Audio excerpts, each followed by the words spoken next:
कारण त्यांना हे कळतंय की ह्याचा अर्थ काय आहे, हे जे काही घडलंय त्याचा अर्थ काय आहे, आणि ते आपल्यापेक्षा जास्त आतुरतेने वाट बघतायत की ह्याच्यावर काहीतरी ठोस निकाल, ह्याच्यावर उत्तर आपल्याकडून गेलं पाहिजे.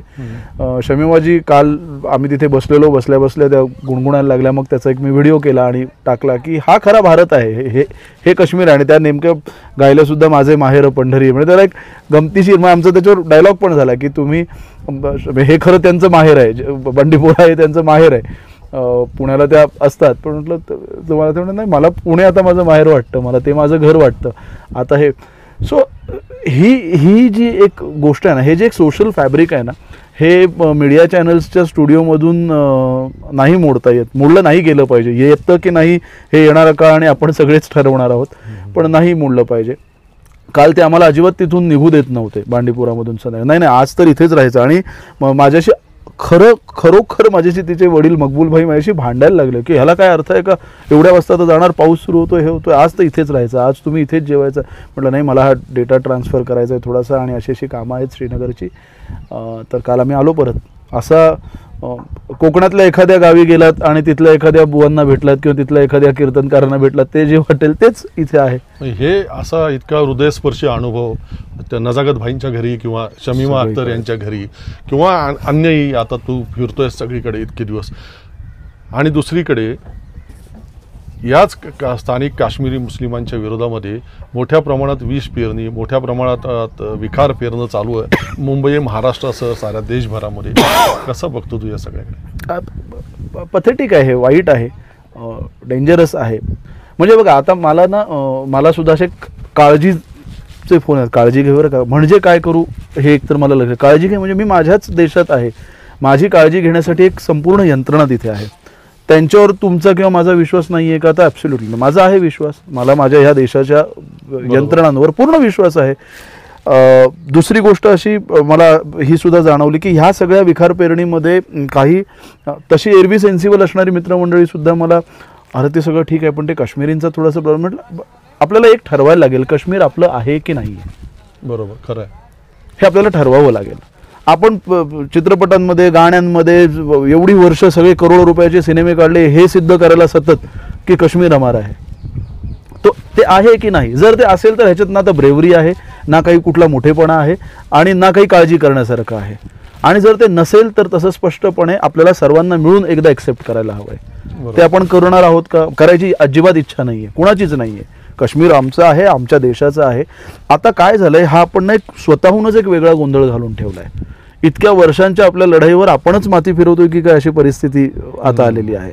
तुम्हीच नाकारताय, नाही त्या काश्मीरींकडे जाऊ नका, त्यापेक्षा त्या काश्मीरींकडे, म्हणजे ज्याच्यासाठी किती रक्त सांडले आजपर्यंत आपण की हे आमचं आहे, ते आमचं आहे, आणि त्यासाठी आम्ही इथे आलेलो आहोत. आणि ह्याच्यामध्ये काही स्टेटमेंट करण्याचं, बरं मी काही कुणी सेलिब्रिटी नाही आहे किंवा मी काय चला हा आला आणि इथून, मला फक्त एवढंच आहे की इथे खरंच काय घडतंय हे लोक, कारण मला ते कळत होतं खरं काय घडतंय. माझे काही इथे मित्र आहेत, आपण जिथे आत्ता बसलोय हे आपलं हाऊस बोट आहे, हे माझ्या मित्राचे. तर तुम्ही पण आत्ता बघितलं की गेले 4 दिवस त्यांनी मला 15-20 फोन केले की नाही 5 मिनिटं तरी येऊन जा, आपण भेटायचं आहे, आपण भेटलं पाहिजे.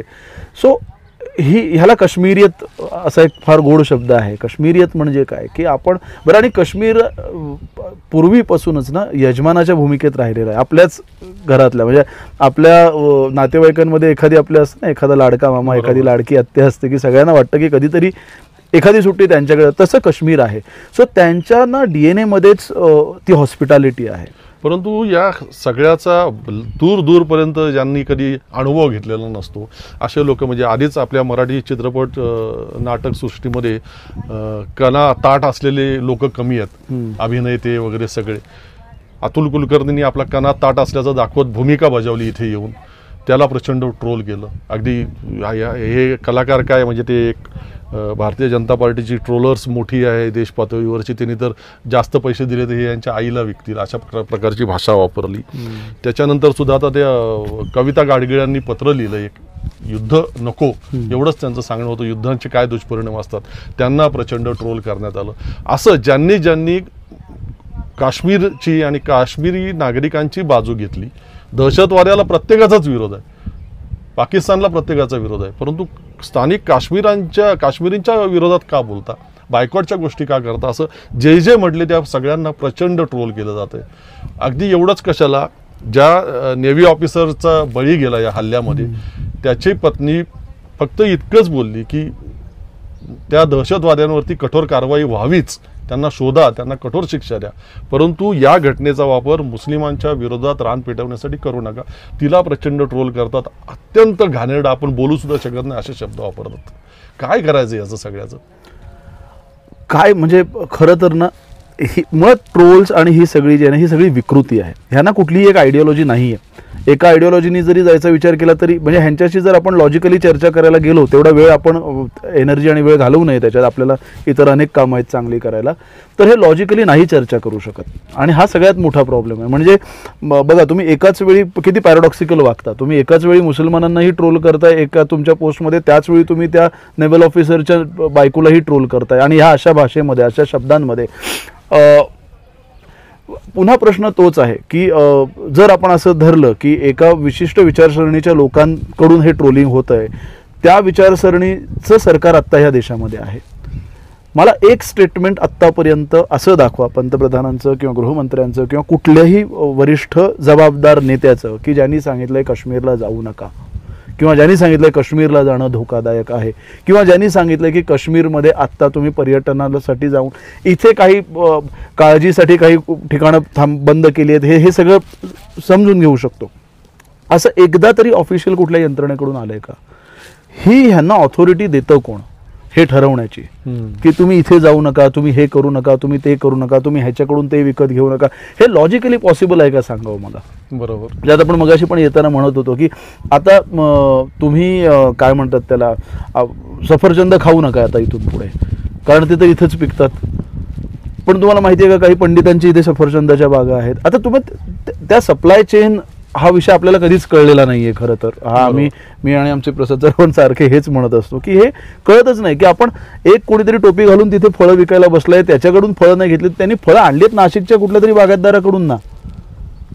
तुम्ही ह्याला ना लॉजिकल काही हे नाहीये. हा रागाचा ना एक विचित्र असा हे आहे, म्हणजे काय म्हणतो त्याला, विद्वेषाचा एक विचित्र असा एक एक्सप्रेशन आहे ते. या एक्सप्रेशनला काहीही आगापिछा नाही, या एक्सप्रेशनला कुठलीही विचारसरणी नाही, या एक्सप्रेशनला कुठलंही कॉल टू ॲक्शन नाही. हे जे कोणी ओरडतात त्यातल्या एकाला जरी आत्ता फोन केलात ना तुम्ही की आत्ता तुमची गरज आहे इथे बॉर्डरवर, तुम्ही येता का म्हणून, तर काय उत्तर असू शकतं ह्याचा आपण विचार करू शकतो. अशा वेळी अतिशय सॉफ्ट टार्गेट्स जे कोणी आहेत, सॉफ्ट याचा अर्थ की जे तुमच्याशी त्या पातळीवर येऊन एकतर बोलू इच्छित नाहीत किंवा बोलणार नाहीत, अशा लोकांना तुम्ही टार्गेट करून तुम्ही नक्की स्वतःचं कुठलं सॅटिस्फॅक्शन ह्याच्यातून करून घेता हे तुम्ही सायकोलॉजिकली किंवा सायकोलॉजिस्टकडे जाऊन तपासून घेण्याची त्यांनी गरज आहे. सामाजिक मानसशास्त्राचा अभ्यास करणारी खूप मोठी लोक आहेत, माझा काही तो विषय नाही आहे, पण हे जे काही आत्ता दिसतं हे डेंजरस आहे. त्याचं कारण पुन्हा आपण समजून घेऊया. आता काश्मीरला जाऊ नका असं आपण फार इझिली म्हणतो का, कारण ते मुसलमानांचं आहे. हा त्याचा अंडर करंट आहे ना, आपण थोडं स्पष्ट बोलूया, उगाच काय ताकाला जाऊन भांडण, कारण काश्मीर म्हणजे मुसलमानांचा प्रदेश. मग त्याच्यासाठी आपण एवढी वर्ष का भांडतोय? म्हणजे तुम्हाला काश्मीरच्या जमिनी हव्यात, काश्मीरचा निसर्ग हवा, इथलं पाणी हवंय, पण काश्मीरी लोक नको. बरोबर. हे प्रॅक्टिकली लॉजिकली शक्य आहे का मला तुम्ही सांगा? चला आपण एक म्हणजे काय आपण हायपोथेटिकली म्हणतो ना, एखादा एक सिनारिओ आपण विचार करूया. चला की हे सगळी माणसं इकडून गायब झाली आणि आपण आलो उद्या सकाळी इथे राहायला, जसं 370 आठवल्यानंतर सगळीकडे की आता आपण तिथे जमिनी घेणार, आता आपण तिथे लग्न करणार, आता आपण तिथे अमुक करणार तमुक करणार, आलो. आपल्याला हा टेरेन कळतो का? काय माहिती आहे आपल्याला ह्याच्याविषयी? बरोबर. ह्या प्रॅक्टिकल लॉजिकल गोष्टींवर ह्यांच्याकडे उत्तरं नाहीत, असूही शकत नाही, आणि ते त्या चर्चेपर्यंत जाणारच नाहीत. त्यांना एवढंच आहे, आज सकाळी हे आलं त्याच्यावर करा आणि उद्या दुसरीकडे जा. आता हे तुम्ही 3 जी नावं घेतली त्या तिघांचेही 3 वेगळे मुद्दे आहेत. अतुल कुलकर्णी ज्यावेळी इथे आले त्यांचा मुद्दाच वेगळा होता all together, and that was a correct response की मी आलो इथे. गाडगीळ मॅडमनी जे पत्र लिहिलं त्यांची भूमिकाच वेगळी होती, त्यांनी वेगळ्या कॉन्टेक्स्टमधून ते लिहिलंय. त्याचा पर्यटनाशी संबंधच नाहीये, त्यांचा आंतरराष्ट्रीय ज्याला आपण इंटरनॅशनल अफेअर्स म्हणतो त्याच्याशी संबंध आहे, बिकॉज त्या फर्स्ट हँड त्याच्या विटनेस आहेत. तिसरी ती मुलगी जिने स्वतःचा नवरा ह्याच्यामध्ये गमावलेला आहे. हे तिन्ही माणसं ना काहीतरी एक भूमिका एका भूमिकेतून काहीतरी म्हणतायत. उरलेल्यांची काय भूमिका आहे? तुमची भूमिका एक्झॅक्टली काय आहे आणि त्याच्यासाठी तुम्ही काय करताय. अतुल कुलकर्णी स्वतः इथे आले, स्वतःच्या खर्चाने त्यांनी त्यांचं मत मांडलं. कविता गाडगिळांनी तर स्वतःचा मुलगा गमावलाय, त्यांनी तर एवढं नुकसान केलं. ह्या मुलींनी स्वतःचा नवरा गमावलाय. तुम्ही काय केलंय? कुठल्या तरी स्टडी टेबलच्या इथल्या लॅपटॉपवर बसून किंवा कुठल्या तरी बारमध्ये मोबाईलवर बसून तुम्ही हे जे काही करता. मग प्रश्न असा येतो ना की बाबा 10-11 वर्ष झाली हे लोक सत्तेत येऊन वेगवेगळ्या खोट्या नाट्या गोष्टी समोर आणून सत्ता मिळवली. काश्मीरी पंडितांच्या वरनं या लोकांनी इतकं रान उठवलं, पिक्चर काढले, यांच्या विचारसरणीच्या लोकांनी शेकडो कोटींचा धंदा केला. ते काश्मीरी पंडितांपैकी एकाही काश्मीरी पंडिताला गेल्या 11 वर्षांमध्ये काश्मीरमध्ये आणून त्याची पुनर्स्थापना इथे केली याचं उदाहरण नाही. दहशतवादी हल्ला झाला, इतका सीमेजवळ झाला असता गोष्ट वेगळी होती. सीमेच्या आत 100-150 किलोमीटर तिथे साऊथ काश्मीरमध्ये अतिरेकी आले, ती एवढी हत्यारं घेऊन आले. आता त्याच्यात म्हणतात की अमेरिकन बनावटीच्या सुद्धा होत्या, रशियन बनावटीची पण हत्यारं होती, असे काही युद्धतज्ञ वगैरे सांगतात. हे सगळं घेऊन ते इतके आतमध्येपर्यंत आले, हल्ला करून परत ते गेले. याच्यावरनं लोक हे प्रश्न लोकांनी विचारूच नाहीत, या प्रश्नांनी लोक अस्वस्थ होऊच नाहीत, म्हणून या अशा प्रकारच्या काहीतरी बावळट उथळ मोहिमा चालवतात हे लोक. अर्थात दुसरं काय त्याचं कारण आहे. आणि परत गेले म्हणजे कुठे गेलेत, आले म्हणजे कुठून आले, ह्याची काहीतरी उत्तर आहेत का आपल्याकडे? बरं, आत्ता काश्मीरमध्ये तुम्ही तर आज दुपारपासून आपण सोबत आहोत, मी इतके दिवस इथे आहे, या आधी सुद्धा मी जेव्हा आलो, अगदी आज हे घडलंय म्हणून नाही, दर 10-15 फुटांवर पोलीस आणि जवान असतात काश्मीरमध्ये. ही इथली वस्तुस्थिती आहे. तुम्ही इथे एअरपोर्टमधून ना तुमची एवढीशी काय म्हणतो फेस क्रीम सुद्धा जर ओपन असेल ते काय जे काही नियम असतील, इतकं सगळं टाईट असताना हे घडतंच कसं? मुळात ह्याची अजूनपर्यंत मला तुम्ही सांगा लॉजिकल कुणी जबाबदारी घेतली आहे या गोष्टीची? हा प्रश्न आम्ही नाही विचारायचा का? बरं, काश्मीरमध्ये एवढ्या संख्येने लोक इतक्या बिनधास्तपणे यायला लागले 370 हटवल्यानंतर, कारण त्या पद्धतीने त्याचं कॅम्पेन केलं आणि ज्याचा आनंद आहे त्या गोष्टीचा, त्या कॅम्पेनचा, की आली लोक इथे. 370 हा मुद्दा पण बाजूला ठेवू, पण तुम्ही त्याचा ढोल वाजवून कॅम्पेन केलं ना की आता काश्मीर असं आहे, आता त्याच्यानंतर तर एवढी गर्दी झाली. इथली माणसं सुद्धा आम्हाला हेच सांगतात की आत्ता काश्मीरने हे सगळं बघायला सुरुवात केली. आत्ता मुळातच हे आपल्या उदार आर्थिक धोरणांची फळं आहेत खरं तर ही 20-25 वर्षांपूर्वीच्या, की आत्ता लोक भारतातलीच लोक भारतातल्या पर्यटनावर खर्च करायला लागलेत. अशा परिस्थितीमध्ये आता एक बेसिक तुम्ही हे समजून घेऊया आपण. मी आता काल पहलगाममध्ये होतो, एक खेचर चालवणारा तो वाहिद मला भेटला आणि एक मोठे हॉटेलियर भेटले, आत्ता ज्यांच्याकडे होतं पण ते आहेत. एक हॉटेलियर भेटले ज्यांनी गेल्या वर्षी जवळजवळ 15 ते 20 कोटी रुपयाची इन्व्हेस्टमेंट केली आहे आणि एक मोठं हॉटेल तिथे उभारलं आहे. बरं, तर ही इन्व्हेस्टमेंट काय फक्त मुसलमानांची नाही आहे. You know how the investment structure works. या बँका आहेत, त्याच्यात इन्व्हॉल्व्ड सरकार आहे, सगळंच आहे. हे पैसे आणि हा खेचर चालवणारा माणूस, हे दोघंही कुणाच्या जीवावर हे करतात? भारताच्या जीवावर करतात. बरोबर. हे का करतात? कारण तुम्ही तशी स्वप्न अपेक्षा त्यांना दाखवलेली होती. हे असं करत असताना कुठला मूर्ख माणूस स्वतःच्या पायावर कुऱ्हाड मारून घेईल? मूर्ख माणूस म्हणजे आता आपण ना एखाद दुसरा तसा असेल तो मग सगळीकडेच असतो आणि सगळ्याच पद्धतीने असतो तो, त्याला आपण काही करू शकत नाही. सगळेच काश्मीरी वाईट असतील तर त्यांनी तुमच्या भरोशावर, खरं तर आपण त्यांचा स्वार्थ म्हणू देतो. आता हेही आलंय की नाही तुमचा धंदा, बरं ठीक आहे धंदा म्हणून आपल्याला जर धंदाच कळतो, मी जर तुमच्या भरोशावर 50 रुपये कुठेतरी गुंतवलेले आहेत तर मी तुमची काळजी पहिली घेईन की काय करेन? प्रश्नच नाही. हा बेसिक लॉजिक आहे, ह्याच्यावर कोणी बोलत नाहीये. आपण तेव्हा आणि सी कसं असतं ना की आपण ज्या गोष्टीचं क्रेडिट घेतो त्याची जबाबदारी आपल्याला घेतली पाहिजे. बरोबर. माझं म्हणणं असं आहे, मुळात असं होऊच कसं? बरं, माझं सोडा, इथल्या प्रत्येक म्हातारा कोताऱ्यांचं म्हणणं आहे असं होऊ कसं शकतं? तुम्ही जर इथून बिस्किटचे पुढे नाही पास करू शकत. मला काल शमी माजिदने सांगितलं, त्यांच्या गावातला किस्सा सांगितला. ते शाळेत जायच्या लहानपणी त्या मुलांनी, आमचा उमर पण आहे सोबत, उमर आणि ते एकाच वर्गात, शाळेत जाताना त्यांच्या टिफिन बॉक्स आणि स्कूल बॅग्स चेक व्हायच्या, 3री आणि 4थीच्या मुलांच्या. इतकं टाईट सुरक्षा असलेलं हे राज्य आपलं, इथे जर हे एवढ्या वर्षांनी जर हे होत असेल तर ह्याची कुणीतरी तर जबाबदारी घेऊन बोललं पाहिजे. बरोबर. ह्याच्यावर प्रश्नच विचारायचे नाही आहेत आम्हाला. बरं, आणि हा थेट स्वार्थाचा प्रश्न आहे माझ्या. मला आवडतं काश्मीर, मला यायचंय पुन्हा पुन्हा इथे. जे आत्ता म्हणतात की काश्मीर बॉयकॉट करा, काश्मीरींचं हे करा, काश्मीरचं ते करा, मग एवढी वर्ष का घालवली आम्ही त्याच्यासाठी? सो हा सगळा उथळ प्रकार आहे. मूळ मुद्द्यांपासून भरकटण्याचा, मूळ मुद्द्यांवर ठोस काहीतरी उत्तरं मिळवणं आपल्याला आत्ता गरजेचं आहे. त्याचं कारण it is not just about one Pahalgam, it is about the entire structure. एका अख्ख्या सिस्टीमविषयीची ही चर्चा आहे ना. याचंच आता तू जे भावना व्यक्त करतो याचाच प्रतिसाद यालाच लोक देताना दिसत आहेत. अशाच प्रकारे असं म्हणता येईल का आपल्याला? कारण इतका मोठा हल्ला झाल्यानंतर आणि इतकं देशभर वातावरण सगळं कलुषित आणि दूषित करण्याचा प्रयत्न झाल्यानंतर आणि बॉयकॉट काश्मीरची इतकी मोठी मोहीम चालवल्यानंतर सुद्धा अवघ्या 4 ते 5 दिवसामध्ये काश्मीरमध्ये बरीच मोठी चहलपहल दिसते. म्हणजे मी आता आल्यापासून बघितलं, शाळा चालू आहेत, शाळाच्या बसेसमध्ये मुलं सगळी भरलेली आहेत, रस्त्यावरती ट्रॅफिक दिसतंय. मी आलो त्या प्लेनमध्ये एक सुद्धा सीट रिकामी नव्हती. म्हणजे अपेक्षेपेक्षा लवकर काश्मीर पुन्हा मूळ पदावरती येण्याची ही चिन्ह आहेत. हो आहेत, आणि तसं यावं अशी इच्छा आहे. म्हणजे प्रत्येक भारतीयाची असावी. ज्याची नाही आहे त्याने मग स्वतःचे लिनिंग चेक करायला हवेत. बरोबर. एक भारतीय म्हणून माझी इच्छा असणार की नाही, तुम्ही मला सांगा, की व्हायला पाहिजे. जर तशी नसेल तर मग मला तुमच्या वैचारिक लिनिंग विषयीच मग शंका आहे. आणि इथे मी तुम्हाला सांगू, आता आज तुम्ही आलेत, मी ज्या दिवशी आलो तेव्हापासून हे असं नॉर्मल आहे. ते नॉर्मलचे अर्थातच वेगवेगळ्या भागात वाढत जाते. म्हणजे मी ज्या दिवशी पहलगाममध्ये गेलो त्या दिवशी तिथे एकही टुरिस्ट नव्हता. मी एकटाच बाहेरचा माणूस होतो त्या दिवशी आणि त्यावेळी तिथे इतर काही पत्रकार येत जात होते वगैरे, सगळं ठीक आहे. काल पहलगाममध्ये खूप टुरिस्ट येतात. आणि ह्याचं कारण पुन्हा तेच आहे ना, माणसांचे ना, देशातल्या जनतेचे, नागरिकांचे, आपले सगळ्यांचे ना बेसिक काही प्रॉब्लेम असतात. हे सगळं ठीक आहे, हिंदू मुस्लिम वगैरे ना, हे एका ह्याच्यासाठी ते वॉर रूम्समधून ऑपरेट होतं आणि आपण त्यांनी ट्रिगर होतो. पण मला एक तुम्ही सांगावं, एखादी डोंबिवलीत राहणारी क्लेरिकल काम करणारी एखादी जर बाई असेल जी स्वतःच्या हिमतीवर घर चालवते, ती गेली काही वर्ष थोडी थोडी बचत करत असेल. कारण काश्मीर हे आपल्यासाठी सगळ्यांसाठीच लहानपणापासून एक असं एक ड्रीम डेस्टिनेशन असतं की आम्ही कधीतरी काश्मीरला फिरायला जाऊ. सगळ्यांचंच असतं, वेगवेगळ्या वयातल्या लोकांचं ते असतं.